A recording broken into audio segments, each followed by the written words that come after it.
In Italy, on the island of Lampedusa, residents protest the lack of assistance for more than 10,000 migrants. Mali, Niger, and Burkina Faso signed a military alliance to fight terrorism and organized crime in their territories. And in Libya, the United Nations estimated death toll at 11,300 following the collapse of two dams in the city of Derna. Hello, welcome to From the South. I'm Luis Alberto Matos from the teleSUR studios in Havana, Cuba. We begin with the news.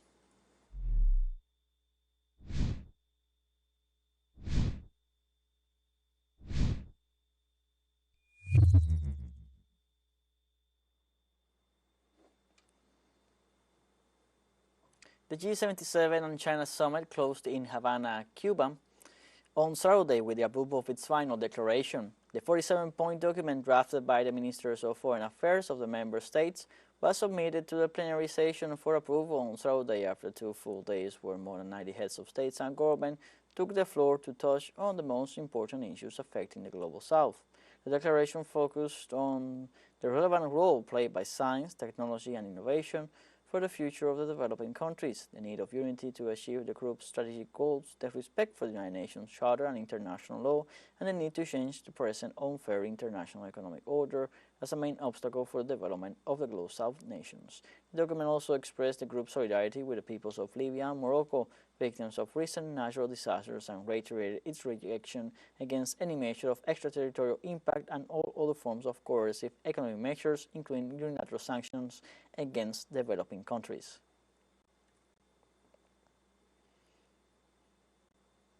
In the closing remarks of the G77 and China summit, the Prime Minister of Cuba, Manuel Marrero Cruz, expressed the strength with which the representative of the southern nation spoke, denouncing the injustices of the world. Marrero also deeply appreciated the numerous expressions of rejection to the criminal blockade against Cuba and the solidarity and support to the Cuban people. On behalf of the people and government of Cuba, I would like to deeply thank the numerous expressions of rejection to the criminal blockade imposed on our country and the solidarity and support to the Cuban people who today resists and heroically overcomes great difficulties and challenges. I invite you to work together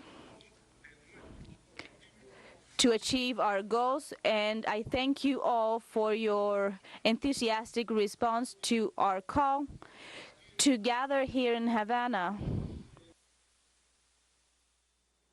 The representative of Morocco, Abdallah Ben Malouk, welcomed the opportunity to be at this summit to highlight the commitment of the Kingdom of Morocco in favor of science and technology as an indispensable tool to achieve technological sovereignty. Take this opportunity to highlight the commitment of the Kingdom of Morocco under the clear vision of His Majesty in favor of science and technology. These three components are highly present in his new development model, celebrating numerical transformation as a true instrument for development.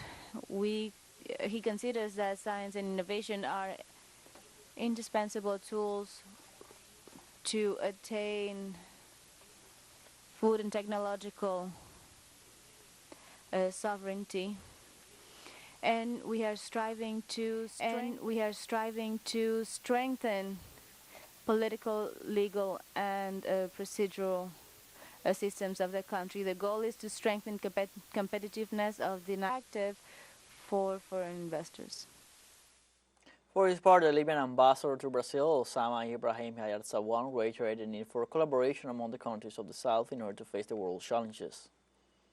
What we need to support and make the SDG successful by 2030 is to work and collaborate as South-South states, and so we can address all challenges and turn it into opportunities and replace dependency with a partnership.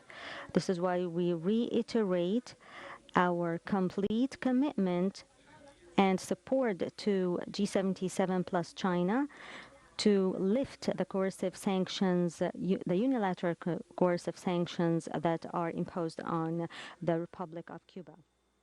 The Minister of Foreign Affairs and Caribbean Affairs of the Republic of Trinidad and Tobago, Mary Brown, expressed the hope that science, technology and innovation will contribute to the advancement of sustainable development. We retain the hope that science, technology and innovation will contribute comprehensive solutions as our nations work together for a sustainable future. We applaud the tireless efforts of those pursuing scientific endeavors and are cognizant of the immense quantum of resources necessary to transform one stroke of genius into an application of ubiquitous use which benefits the whole of society. Through science, technology, and innovation, the good of one individual can redound exponentially to the benefit of all. It is incumbent upon us, therefore, to ensure that the positive developments of science and technology are enjoyed equitably by every individual on the face of the planet. The President of Venezuela, Nicolás Maduro, held a meeting with his counterpart from Honduras, Xiomara Castro, aimed at strengthening bilateral ties. The meeting took place in Havana, the Cuban capital, within the framework of the G77 plus China summit. The topics discussed during the meeting were related to bilateral cooperation and future projects for the benefit of both countries, as well as agreements in strategic areas. In this sense, the governments of Venezuela and Honduras evaluated the development of cooperation programs in scientific and technological matters.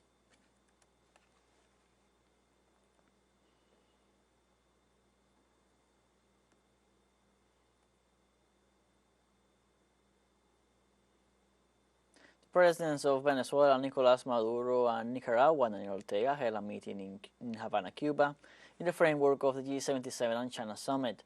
During the meeting, the presidents reaffirmed their commitment to strengthen their bilateral relations and reiterated their determination to pursue the path of international cooperation. The meeting, which is part of the agenda of both leaders in the context of this international meeting, was attended by Venezuelan Foreign Minister Ivan Gil. Both presidents also agreed on strategies to confront hegemonism and the pretensions of the United States to always be the guardian of the world. They recalled as well the agreements reached throughout their historical relationship in favor of peoples. Let's take a short break, but remember you can join us on TikTok at teleSUR English, where you will find news in different formats, news updates, and much more. More stories coming up. Stay with us.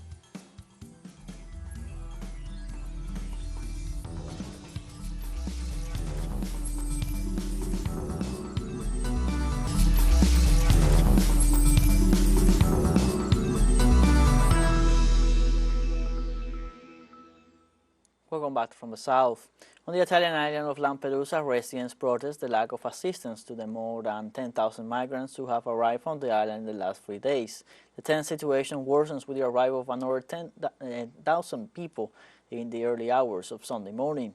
The President of the European Commission, Ursula von der Leyen, and the Italian Prime Minister, Giorgia Meloni, visit the area. The Premier attempts to encourage a greater aid package from the bloc. Meanwhile, locals call for protests over the lack of resources and discrimination against migrants, and humanitarian organizations are demanding an urgent meeting with von der Leyen. According to the Red Cross, there is currently only capacity to accommodate 1,500 migrants. For the President of the European Commission, Ursula von der Leyen, irregular immigration is a European challenge and needs a European response. She made this statement after her visit with the Italian Prime Minister Giorgia Meloni to the Italian island of Lampedusa. They both noted the migratory crisis due to the increase in the flow of immigrants. For her part, Meloni stressed the need for a serious joint effort to deal with the illegal departures, since the consequences will overwhelm the border states and then all the others. The Italian Prime Minister announced that at next Monday's meeting of ministers, she will present for approval a law regulating the stay on the island, as well as the repatriation of irregular migrants.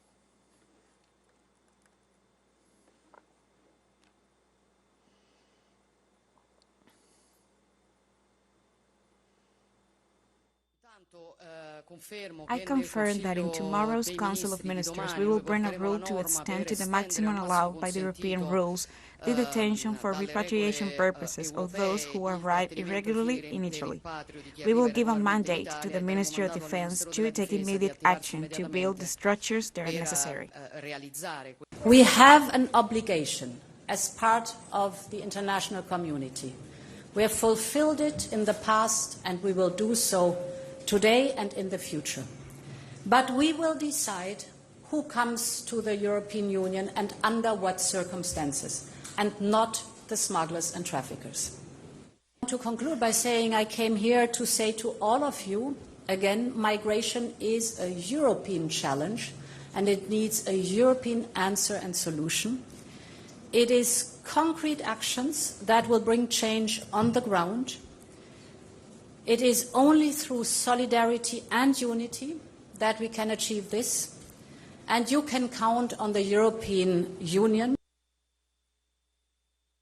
Pope Francis said on Sunday that migration will be a key issue during his trip to Marseille next week for a conference on the Mediterranean region. As he spoke, Italian Premier Giorgia Meloni and EU Commission President von der Leyen were visiting the Italian island of Lampedusa, looking at strategies to handle the huge number of migrants that continue to arrive there. Speaking from the window of the Apostolic Palace, Pope Francis said that it is a difficult challenge where it has to be faced together. He added that we only prosper if we build on fraternity, putting human dignity, people, and above all, those in need first. Lampedusa, which is closer to Africa than the Italian mainland, has been overwhelmed this week by thousands of people hoping to reach Europe from Tunisia, which has replaced Libya as the main base for migrant smuggling operations in the Mediterranean.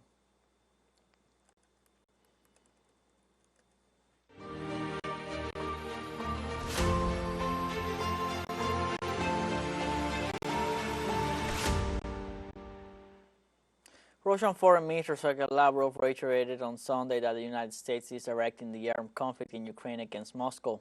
During an interview, the Russian Foreign Minister assured that Washington is waging a war against Russia, supplying arms, ammunition, and intelligence data to the Ukrainian forces.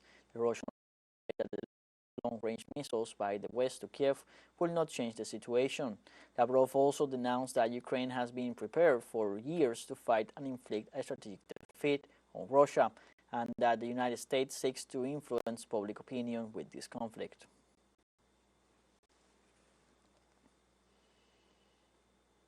The Russian government will respond to the increase of the military presence by the North Atlantic Treaty Organization in the Arctic. Russian Ambassador for Special Missions Nikolai Korshunov commented on the actions that Moscow will carry out within the framework of its foreign policy concept of development strategies for the Arctic Ocean. Korshunov said current political and military tensions are due to mistrust from NATO members and the position of the United States and its allies regarding the military operation in Ukraine. Moscow hopes to continue with dialogues aimed at increasing mutual trust in the area. In Russia, North Korean leader Kim Jong-un visited the Far Eastern Federal University in the city of Vladivostok on Sunday as part of his official visit, which ended earlier in the day. During the tour of the university campus, the rector Boris Korovets informed the president about the development of a photonic radiation accelerator that will make it possible to look deep into matter and carry out studies to develop effective drugs, new materials, as well as complex chemical and physical processes. Korovets stressed the importance of having 3,500 international students from 89 countries, including 43 from the FEFU. The president spoke with North Korean students and took a photo with them.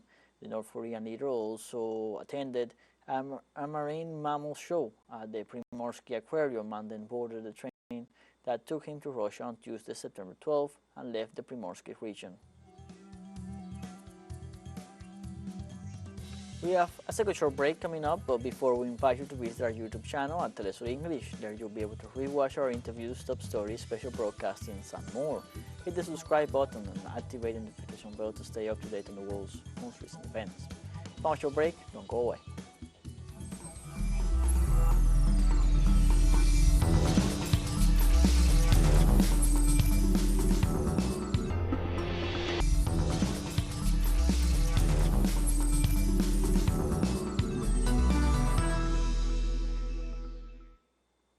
Welcome back from the south. The governments of Mali, Niger, and Burkina Faso signed a military alliance to fight terrorism and organized crime in the common space of the African region. The defensive military alliance was established in Bamako, the capital of Mali, by the heads of the military forces of Burkina Faso, Captain Ibrahim Traoré, of Mali, Colonel Assimi Goïta, and Niger, General Tiani. According to the official statement, the three governments pledged to fight terrorism in all its manifestations, as well as organized crime in the common space of the alliance. All this as part of the joint action plan to combat the actions of terrorist groups.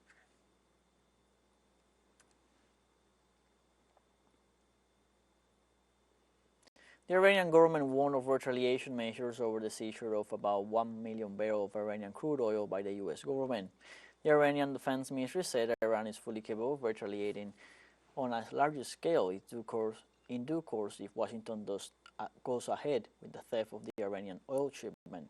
This comes after the U.S. Justice Department confirmed it had seized off the coast of Texas a Marshall Islands flagged tanker named Suez Rajan, carrying 980,000 barrels of Iranian crude oil. Iranian officials stated that the U.S. actions were unacceptable, stressing that Tehran hopes they will not be repeated. In Syria, at least 5 army officers have been killed in clashes with terrorists in the northeastern coastal province of Latakia. According to local media, the clashes followed an attack by suicide bombers from the Board for the Liberation of the Levant, formerly known as the Al-Nusra Front, which is listed as an international terrorist group. In retaliation, the army bombed terrorist headquarters near the town of Al-Fatira in the Al-Sawiya Plateau in the south of the neighboring northern province of Idlib with aircraft and heavy missiles. The raids killed a number of regular fighters and destroyed weapons and ammunition.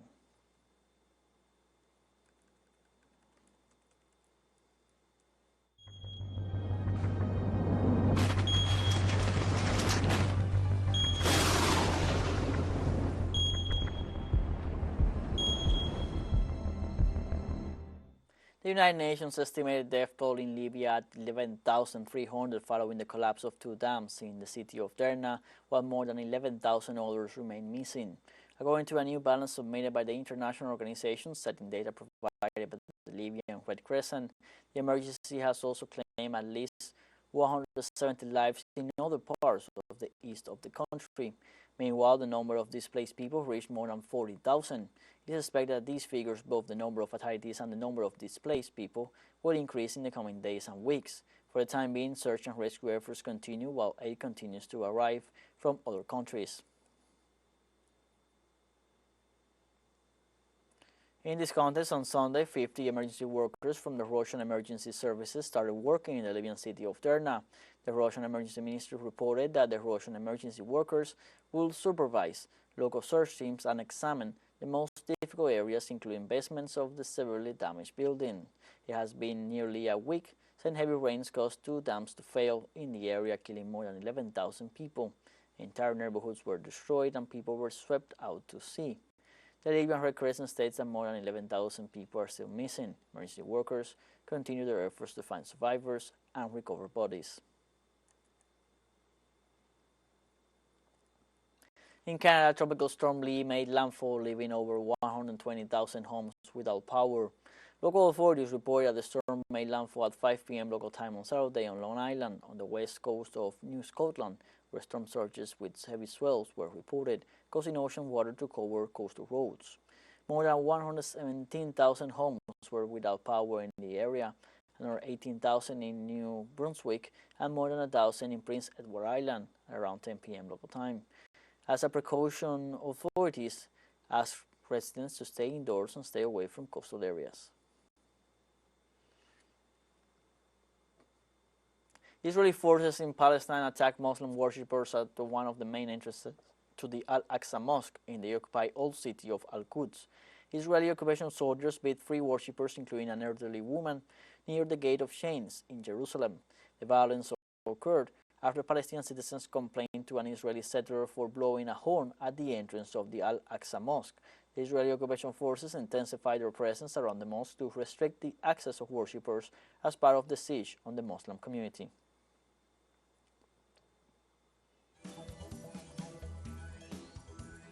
We have come to the end of this newspaper. From where you can find these and many other stories on our website, telesurenglish.net.